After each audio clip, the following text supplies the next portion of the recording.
Hallo meine lieben Freunde von altem Playmobil. Heute gehen wir gemeinsam dahin, wo noch niemals eine Playmobil-Figur je zuvor gewesen ist.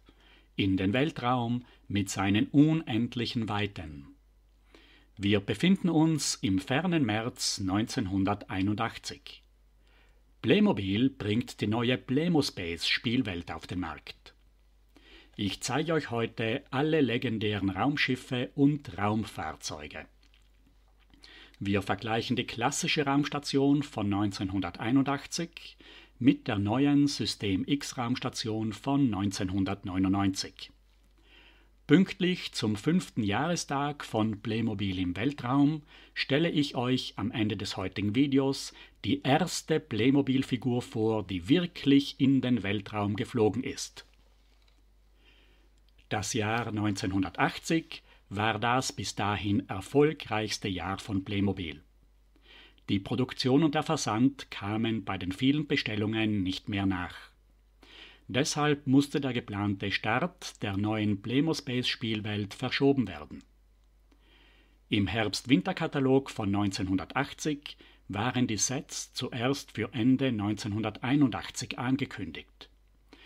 Dieses Datum wurde im Katalog ausgestrichen und auf den März 1981 verschoben. Wir sehen hier die Prototypen der Raumschiffe mit den vorläufigen Aufklebern. Die Raumschiffe haben noch andere Raketentriebwerke. Es ist ein gelber Astronaut statt einem blauen abgebildet. Und die Artikelnummern 3590 und 3589 sind vertauscht. Im Jahr 83 war das Sortiment dann vollständig. Hier sehen wir den Überblick über alle Sets. Bis zum Jahr 94 blieben schließlich nur noch 4 Packungen im Katalog. Es gab gleichzeitig 2 unterschiedliche Typen von Astronauten. Die blauen Astronauten und die roten, gelben und weißen Astronauten. Alle Astronauten hatten auf ihrem Helm das Playmospace-Logo mit den 3 fliegenden Raumschiffen. Die blauen Astronauten kamen in einer 2-Figuren-Packung und in der Raumstation vor. Sie hatten einen ovalen Helm mit einem transparenten Visiereinsatz. Alle transparenten Teile schrumpfen häufig mit der Zeit. Wahrscheinlich liegt das an einer zu heißen Lagerung am Dachboden. Die geschrumpften, transparenten Teile halten nicht mehr gut in den vorgesehenen Öffnungen und fallen leicht heraus. Der blaue Astronaut hat einen Brustteil mit einer ovalen Form. Das erinnert sehr an Captain Future. Er trägt einen Raketenrucksack. Alle Teile sind sehr brüchig. Der Raketenrucksack hat einen Steuergriff, eine Düse und auf der linken Seite einen Halter für einen Leuchtstab mit einem blauen Licht. Der blaue Astronaut hat kleine verchromte Armmanschetten und kleine verchromte Beinschienen. Die Mondschuhe sind bei den Astronauten immer innen hohl. Wenn man irgendwo gelbe Schuhe mit Bleigewichten findet, dann gehören diese zum Tiefseetaucher von 84 und nicht zum Astronauten. Die Astronauten haben gelbe Werkzeuge. Diese Werkzeuge kommen immer zu dritt vor. Eine Zange, ein Bohrer und eine Art Taster, Schleifer oder Detektor.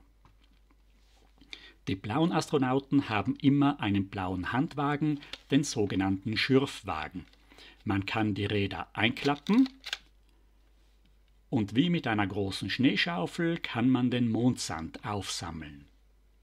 Mit den ausgeklappten Rädern hat man dann wieder eine beladene Schubkarre. Die weißen, gelben und roten Astronauten waren bei allen Raumfahrzeugen dabei. Sie haben einen Raumanzug im Stil von Kubricks Odyssee 2001. Die Helme haben kein Visier, sondern einen transparenten, runden Einsatz, der rund um den Kopf reicht und genau in den Steckring des Haarteiles hineinpasst. Auf diesen transparenten Einsatz setzt man den Helm auf. Der Kopf ist drehbar. Der Raumanzug hat vorn und hinten Chromteile. Diese Chromteile waren auf einem Gussrahmen mit den großen Beinschienen und mit dem großen Handfunkgerät. Die Beinschienen sind viel größer als die von den blauen Astronauten. Die Handfunkgeräte machen im All wahrscheinlich wenig Sinn. Deshalb verwenden sie viele Astronauten als Sonde für den Mondboden. Es gab 1981 auch einen kleinen Roboter in der Form eines astromechanischen Droiden mit der Nummer GE5B. Dieser Roboter fehlt mir leider. Ich habe hier den Roboter Robitron, den wir vom Playmobil Movie von 2019 kennen. Er hat an seinem Fahrwerk 8 Doppelräder. Er kann sich bücken, kann die Arme bewegen und kann den Kopf drehen. Das Original hat an den Halterungen am Hinterkopf 2 Antennen, eine runde und eine gerade Antenne. Die Neuausgabe von Robitron hat nur eine einzige neue Antenne. Er hat als Werkzeug eine Schaufel und einen Container für das Mondgestein. Auf den Packungen war groß Playmo-Space anstatt Playmobil aufgedruckt. Man sieht auf der Hinterseite, dass man den Weltraum auch mit anderen Spielthemen kombinieren kann. Die Bauarbeiter mit Gerüsten und Staplern sind im Weltraumdock bei den Raumfahrzeugen beschäftigt. Der Stapler hilft auch beim Beladen des Raumschiffes. Die klassischen Raumschiffe wurden vom Stuttgarter Designbüro Delta Design entworfen. Genauso wie die legendären LKWs von 1978. Ich werde euch unten in der Beschreibung von diesem Video einen Link zum Portal Clickwelt hineinkopieren. Dort könnt ihr wirklich einmalige Fotos von den Prototypen dieser Raumschiffe anschauen. Es wurden nämlich auch grüne Alien-Raumschiffe entworfen, die aber niemals hergestellt worden sind. Wir beginnen jetzt mit dem kleinen, schnittigen Raumgleiter. Der Raumgleiter hat 2 Kufen mit 4 Steckern für die Werkzeuge. Das Kürzel RG in der Nummer bedeutet Raumgleiter. Der Playmo-Space-Schriftzug ist in wunderbar nostalgischer 80er-Jahr-Computerschrift aufgeklebt. Auf der Hinterseite kann man nichts öffnen. Wir haben 2 Raketentriebwerke, die frei drehbar sind. Rückwärtsgang geht, aber für den Senkrechtstart sind die Kufen im Weg.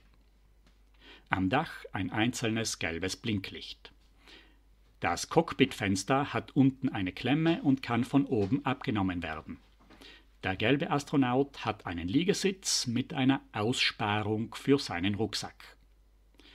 Links und rechts haben wir einen Halter für Werkzeug und 2 Steuerknippel. Es gibt sonst im Cockpit keine Aufkleber und keine weitere Einrichtung in diesem Raumgleiter. Die 2 kompatiblen großen Raumfahrzeuge, die Raumfähre und der Raumtransporter, unterscheiden sich durch ihre Größe, wegen dem unterschiedlichen Mittelteil und dem größeren Fahrwerk. Die kleinere Raumfähre ist 24 cm lang, der größere Raumtransporter ist 35 cm lang. Die Raumschiffe erinnern an einen Space Shuttle oder an die Adler aus Mondbasis Alpha 1. Die Raumfahrzeuge können gleichzeitig fliegen und fahren. Sie haben nämlich große Mondräder. Diese sitzen auf einer weißen Achse. Diese ist beweglich an einem verchromten Halter, der in den Rumpf des Raumschiffes eingesteckt ist. Alle Räder sind geländegängig und beweglich. Man kann die Räder abnehmen und dann entsteht ein reines Raumschiff. Die Playmo-Space-Schrift ist auf den Flügeln. Ebenso sind in den Flügeln runde Solarzellen eingesetzt. Die Chromteile sind immer sehr empfindlich und brechen leicht. Im schmalen Mittelteil haben wir einen Laderaum. Hier können wir Fracht verstauen.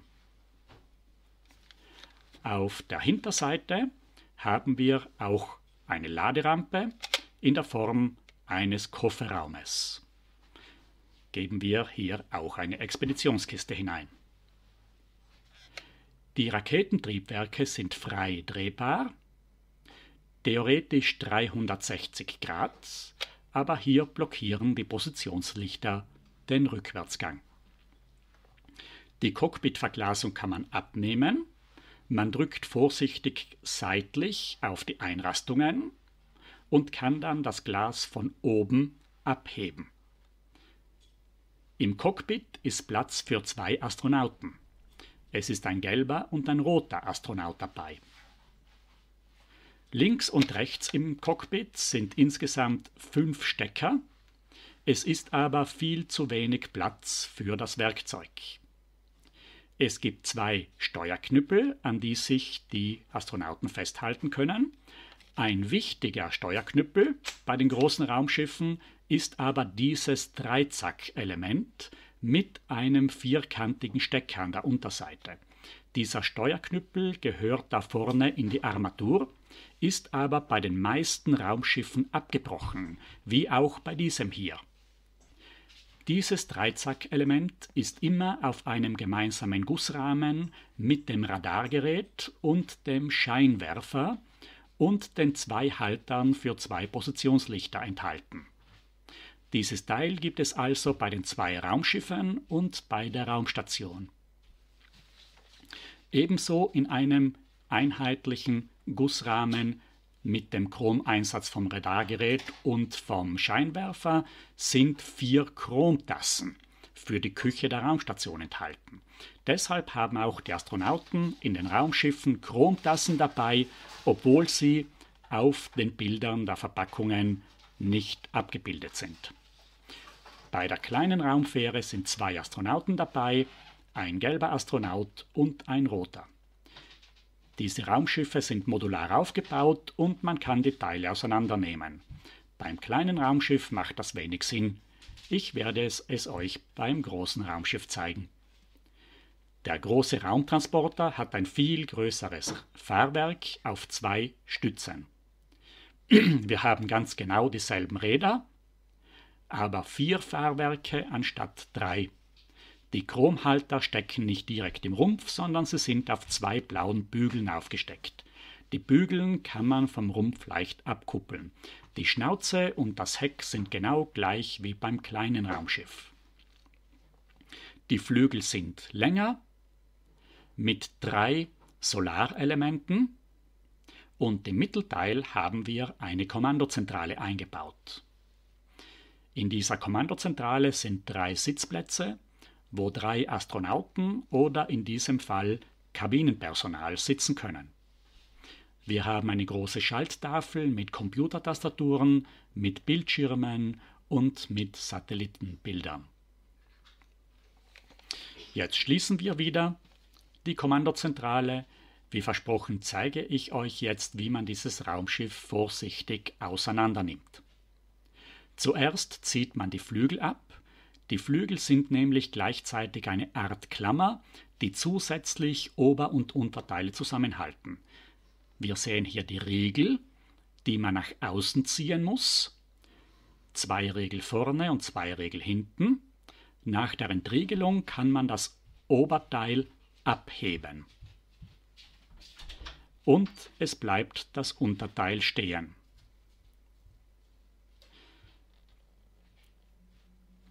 Die Oberteile haben einen trapezförmigen Querschnitt und man kann die Abschnitte nach unten herausschieben. Jetzt auch die Schnauze. Wenn ich das Mittelteil wieder aufsetze, dann habe ich eine getrennte Kommandozentrale. Jetzt steht sie noch auf Rädern, aber auch die Räder kann man abnehmen. Auf einer Seite haben die Chromteile der Räder einen einzigen Haken, den man vorsichtig entriegeln kann. Bei den Chromteilen und transparenten Teilen muss man sehr vorsichtig sein, sie brechen sehr leicht. Ohne die Räder bleibt eine freistehende Kommandozentrale übrig. Leider gibt es auf der Seite keine Abdeckung. Beim großen Raumtransporter war laut Bauanleitung noch ein zusätzlicher kleiner Mittelteil, wie bei der kleinen Raumfähre dabei. Am kleinen Mittelteil an der Schnauze kann man am Rumpf die Räder befestigen, ebenso am kleinen Mittelteil. So entsteht mit den Resten des Raumtransporters wieder die kleine Raumfähre. An die kleine Raumfähre kann man auch die großen Flügel des Raumtransporters aufstecken. Beim großen Raumtransporter sind 3 Astronauten dabei, ein weißer, ein gelber und ein roter. Jetzt kommen wir zur Raumstation. Dort gibt es 5 Figuren. Die 3 Astronauten weiß, gelb, rot und die 2 blauen Astronauten mit blauem Schürfwagen. Die Raumstation kann auch als Mond- oder Planetenbasis verwendet werden. Man kann die Stützen einklappen und so entsteht ein vollwertiges Raumschiff oder eine fliegende Untertasse, genauso wie sie am Ende meines letzten Videos am Bahnhofsplatz gelandet ist. Es sind aber keine Aliens aufgestiegen, sondern die Astronauten aus der Vergangenheit. Schauen wir uns jetzt die Raumstation genauer an. Rundherum haben wir neben den Raketendüsen 8 Stecker für verschiedene Einsätze. Radar und Scheinwerfer kommen im Gussteil mit dem Dreizack vor. Dieser wird hier als Empfänger in der großen, markanten, verchromten Radarantenne verwendet. Gleichzeitig sind auf diesem schwarzen Spritzteil noch die 2 Halter für die Positionslichter, blau und grün und rot. Zusätzlich gibt es noch einen einzelnen Halter mit einem gelben Blinklicht wie beim kleinen Raumgleiter. Die restlichen 3 Stecker sind leer. Wir haben hier die 2 kleinen Raketentriebwerke wie beim kleinen Raumgleiter. Die Einstiege kann man ausklappen. Die Aufkleber bedeuten Luftschleuse 1 und Luftschleuse 2. Hier kann der Astronaut einsteigen. Er hat kaum Platz in der Luftschleuse. Die tolle Glaskuppel kann man abnehmen. Man sieht hier, dass die Glaskuppel wie viele transparente Teile stark geschrumpft ist. Es fehlt hier mehr als ein halber Zentimeter. Lästig ist das bei den Seitenfenstern, die sehr leicht herausfallen. Der Astronaut kann jetzt aus der Luftschleuse eintreten. Diese kann man aufklappen. Gleichzeitig bildet die Luftschleusentür die Tür für die Schlafkoje. Der Astronaut kann jetzt gemütlich am Tisch in der Sitzecke einen Kaffee trinken. Wir haben diese Raumstation immer als Brücke des Raumschiff Enterprise verwendet. Der Captain hat zwar keinen bequemen Polstersessel, aber dafür kann man das Steuerpult drehen. Jetzt drehen wir das Steuerpult wieder nach vorn, in die Fahrtrichtung. Vorne gibt es die Sitze, links für den Steuermann und rechts für den Navigator. Auf der rechten Seite sitzt der Wissenschaftsoffizier an einem Labortisch und analysiert die Gesteinsproben auf einer Waage. Die Kommunikationsoffizierin ist gerade in der Küche und trinkt einen Kaffee. Wir haben hier eine Spüle und Halter für 4 Chromtassen, die in der Raumstation dabei sind. Zwischen den Luftschleusen die Sitzecke, der Astronaut ist umgefallen, und rechts noch die Schlafkoje mit 2 Betten. Nach der Raumstation von 1981 kommen wir jetzt zu den weiteren Fahrzeugen von 1982. Hier sehen wir das große Raumfahrzeug mit Anhänger. Das Raumfahrzeug hat wieder genau dieselbe Mondbereifung, aber ohne Pendelachsen. Die Räder sind starr mit dem Fahrwerk verbunden. Dasselbe Fahrwerk befindet sich an der Zugmaschine und genau dasselbe Fahrwerk auch am Anhänger. Die beiden Fahrgestelle haben vorne und hinten einen einfachen Zughaken. Die zwei Zughaken werden mit einer einfachen schwarzen Deichsel verbunden. Am Fahrgestell haben wir zwischen den Achsen auf der einen Seite eine sehr lange Schublade für Werkzeug und auf der anderen Seite einen Aufkleber mit Steuerknöpfen. Die Kabine ist sehr geräumig. Man kann die halbkugelförmige Windschutzscheibe aufklappen. Die Astronauten haben hier viel mehr Platz als in den anderen Raumschiffen. Das Werkzeug kann man sehr gut auf den Haltern einstecken und verstauen. Unter der Kabine gibt es eine ausklappbare Einstiegsleiter, damit die Raumfahrer ein- und aussteigen können. Es sind 3 Astronauten dabei in den Farben Weiß, Gelb und Rot. Über der Kabine haben wir 2 neue Antennen mit 3 Kreissegmenten. Das Raumfahrzeug hat einen langen Backerarm aus 4 Armsegmenten. Er ist ziehharmonikaartig ausfahrbar. Der Arm ist beliebig dreh- und faltbar. Man kann die Schaufel als Lader oder auch als Löffelbagger benutzen. Mit dem Greifarm kann man die Gesteinsproben in den Anhänger aufladen. Der Anhänger hat eine Kippmulde, die man abkippen kann.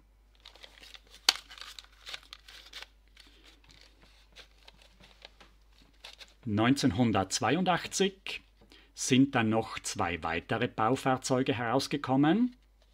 Man sieht, dass die Gesteinsproben brauchbar waren und dass man jetzt mit dem Bergbau auf dem fernen Himmelskörper beginnen konnte. Wir haben hier den Kompaktlader. Dieser Bagger hat eine Pendelachse, genauso wie beim Raumschiff. Der Halter ist hier aber grau und nicht verchromt. Die Hinterachse ist fix, damit das Fahrzeug nicht umfällt. Vorne haben wir den Backerarm mit der Backerschaufel. Mit den Drehschrauben kann man die Schaufel kippen. Neben dem Motorblock haben wir Stecker für das Werkzeug. Und am Führerstand steht der weiße Astronaut. Auf den Aufklebern sind die Steuerelemente aufgedruckt. Bei allen Baufahrzeugen ist immer ein weißer Astronaut dabei. Das zweite Baufahrzeug 82 war der kleine Muldenkipper. Es ist ein Rückwärtskipper, er hat fixe Achsen, aber in der Mitte ein Drehgelenk, damit er sich dem Gelände anpassen kann. Der weiße Astronaut steuert den Rückwärtskipper mit 2 großen Hebeln. Auf dem Motorblock ist eine große Scheibenantenne. Die Kippmulde ist rückwärts abkippbar.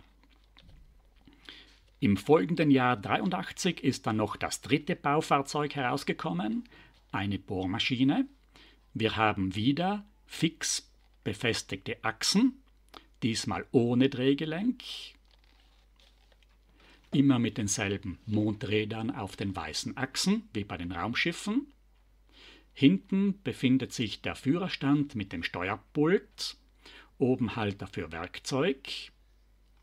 Die Bohrmaschine, den Bohrer kann man kippen, man kann ihn aufstellen.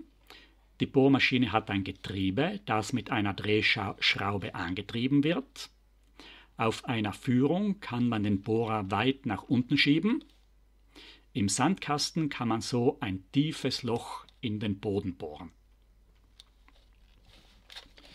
Mit diesem Bohrer haben wir jetzt alle Raumfahrzeuge angeschaut. Wie gesagt, liefen die Weltraumsets von 86 bis 94 schrittweise aus. Die alte Raumstation war bis 94 im Sortiment. Sie war relativ klein und hatte einen Durchmesser von 30 cm. Im September 99 wurde nach einer kurzen Pause das Weltraumthema wieder neu herausgebracht. Die neue Raumstation war im System X gebaut.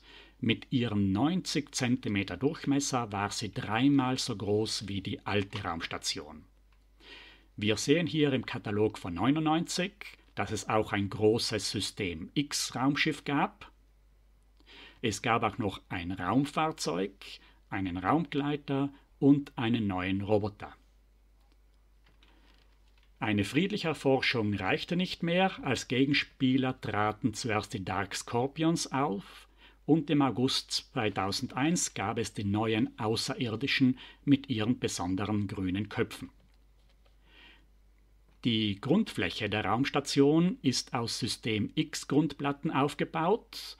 Darunter befinden sich an den Ecken 4 besondere Kreissegmente. Die Bodenfläche steht auf einem großen Ständer, der aus 2 Teilen zusammengesetzt ist. Sie ist mit 8 Streben abgestützt. Die großen Stände, Wände und Kuppel der Raumstation bestehen aus 11 besonders abgewinkelten System X-Trägern. Auf 2 Seiten der Raumstation gibt es Glaskuppeln.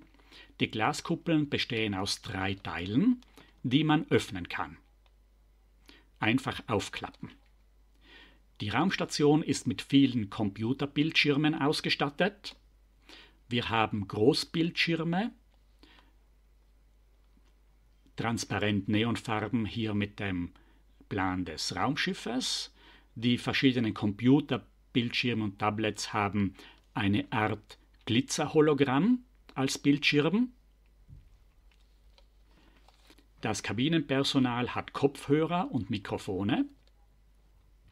Die Astronauten haben einen neuen Astronautenanzug mit Visierhelm, wie er bis heute noch verwendet wird.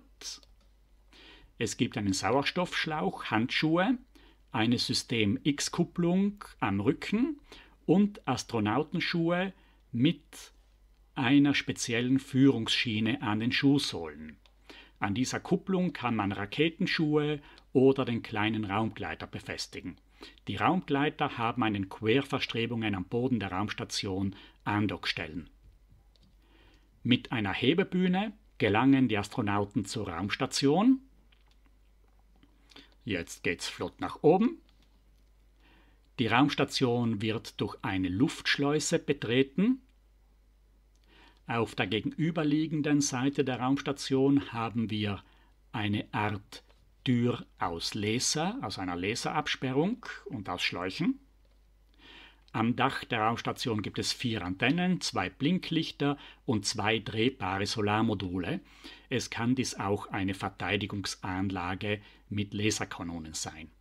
Am Dach ist eine Batteriebox mit 2 Mignon-Batterien, ein Kabel geht zur Energiezentrale und einer zum Verteilerkasten für die Blinklichter. Unter der Kuppel ist die Energiezentrale. Mit einem Taster kann man die Blinkfunktion einschalten. Genauso gibt es am Träger der Kuppel einen Schalter. Mit ihm kann man 4 Blinklichter aktivieren. Der System X-Weltraum war nur ganz kurz bis 2002 im Sortiment. Nach einigen Jahren Pause war der Future-Planet das nächste Weltraumthema. Es gab hier eine sehr interessante Raumstation, die Geschichte von den E-Rangers mit ihren roten Energiekristallen und mit einem spannenden K.O.-Lasergefecht mit den Darkstars. 2015 kam in der Reihe City Action ein besonders interessantes Weltraumset heraus. Eine Ariane 5 Rakete mit Startrampe, mit Lichteffekten und Geräuschen. Man konnte ein Space Shuttle auf die Trägerrakete montieren. Es gab auch ein kleines Mondauto im Direktservice.